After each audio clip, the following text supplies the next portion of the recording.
আসসালামু আলাইকুম। আশা করি সবাই ভালো আছেন। আমি সাইফুদ্দিন অপূর্ব।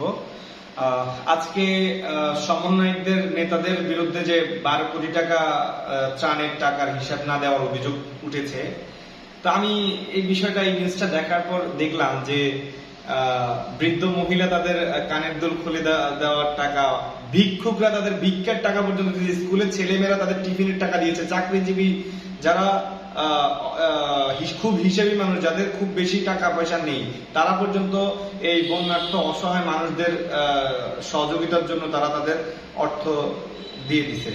কিন্তু এটা খুবই দুঃখের বিষয় যে এদেরকে সবাই নেতা বলে, এদেরকে আমাদের ছাত্র সমাজ নেতা বলে, এই সমন্বয়কদের এদের নৈতিকতা কতটা স্ট্রং।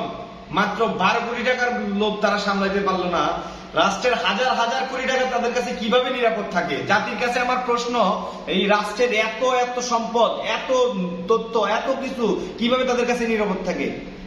জাতির কাছে আমার প্রশ্ন। আজকে বন্যার্থ মানুষগুলা যারা গরু ছাগল তাদের বন্যাতে তাদের যত ধরনের ক্ষয়ক্ষতি, দোকানপাট, তাদের কর্মসংস্থান সব ধ্বংসস্তূপে পরিণত হয়েছে। এই অসহায় মানুষগুলোদেরকে সাধারণ মানুষ একত্র হয়ে এত ত্রাণ, এত সহযোগিতার চেষ্টা করার পরে আজকে তারা তাদের পক্ষ থেকে তারা সহযোগিতা করছে কি 12 কোটি টাকা তাদের উঠেছে, সেখানে সেটার কোনো হিসাব দিতে পারেনি। এই নৈতিকতার লোকেরাই এখন জাতীয় নেতা হয়েছে, এখন তারা রাষ্ট্র পরিচালনার দায়িত্বে আছেন। জাতির কাছে আমার প্রশ্ন, এরা রাষ্ট্রকে কি দিবে?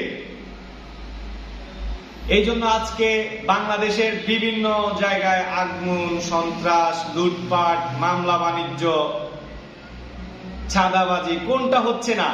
বাংলাদেশের মানুষ আপনারা ভালো থাকতে চেয়েছেন, এখন খুব ভালো আছেন। দিনে 8-10 ঘন্টার লোডশেডিং হয়, খুব ভালো আছে। দ্রব্য মূল্যের দাম অনেক বেশি। ফেসবুকে আপনারা দেখেন যে চালের কেজি 50 টাকা, বাজারে গিয়ে দেখেন যে 80-90 টাকা। এটা খুব ভালো লাগে না? ফেসবুকের বাজার থেকে জনগণ আপনারা কিনেন। আজকে দেশের অর্থনীতি ধ্বংসস্তূপের পথে আছে, অর্থনীতি ধ্বংস হয়ে যাবে, আর বেশি দিন বাকি নাই। এখনো যদি জনগণ আপনারা নিজেদের ভুল না শোধরান, এই দেশটাকে আফগানিস্তান বানায়েন না, সিরিয়া বানায়েন না, লিবিয়া বানায়েন না, ইরাক বানায়েন না। যাই হোক, সবাই ভালো থাকবেন, সুস্থ থাকবেন। আসসালামু আলাইকুম।